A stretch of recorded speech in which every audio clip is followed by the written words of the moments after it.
വലിയ കണക്ഷൻ ഉണ്ടെന്ന് എനിക്ക് പറയാൻ പറ്റില്ല. കാരണം റാഫിയുടെ സഹോദരനാണെന്ന് അറിയാം. പഞ്ചാബ് ന്യൂസ് ഷൂട്ടിംഗ് നടക്കുന്ന സമയത്ത് അന്നൊക്കെ അതിനകത്ത് ഈ നൃത്തം ചെയ്യാനും പ്രശ്നങ്ങളൊക്കെ ഉള്ളതുകൊണ്ടും അന്നത്തെ പേരുടെ ആഘോഷം മൂടിലൊക്കെ ഞാനൊന്ന് ഷാഫിയൊന്നും ശ്രദ്ധിച്ചിട്ടില്ല എന്ന് തന്നെ പറയാം.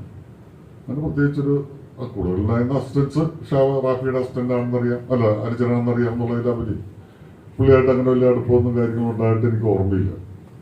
ശരിക്ക് ഷാഫിയെ ഞാൻ ശ്രദ്ധിക്കുന്നത് ഹിറ്റ്ലർ എന്ന് പറയുന്ന സിദ്ദിഖ് സംവിധാനം ചെയ്ത ചിത്രത്തിന്റെ ഷൂട്ടിങ്ങിന്റെ ഇടയ്ക്ക് ആ സീൻ വരെ എനിക്ക് കൃത്യമായിട്ട് ഓർമ്മയുണ്ട്. പക്ഷേ ഞാൻ പറയാം, അതിന് ഷൂട്ടിങ്ങിനിടയ്ക്ക് എന്തോ ഒരു കാര്യം പറഞ്ഞപ്പോൾ സ്പോണ്ടേനിയസ് ആയിട്ട് ഷാഫി ഒരു തമാശ ഡയലോഗ് അവിടെ പറഞ്ഞു. അത് ഞാൻ സത്യത്തിൽ അതുവരെ ഷാഫിയിൽ നിന്ന് ഒരിക്കലും പ്രതീക്ഷിക്കാത്തൊരു തമാശയായിരുന്നു.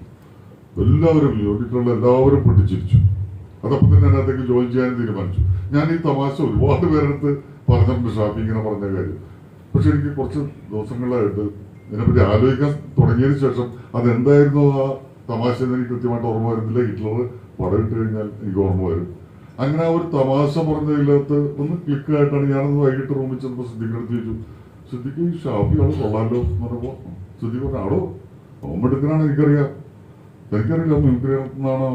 നല്ല നല്ല സെൻസാണ്. വീട്ടിലവൻ ഒരു തമാശ കാര്യങ്ങൾ സംസാരിക്കുമ്പോൾ അതിനകത്ത് സ്പോണ്ടേനിയസ് ആയിട്ട് തമാശ പറയുന്ന കാര്യത്തിലൊക്കെ മിടുക്കനായിട്ടുള്ള ആളാണ്.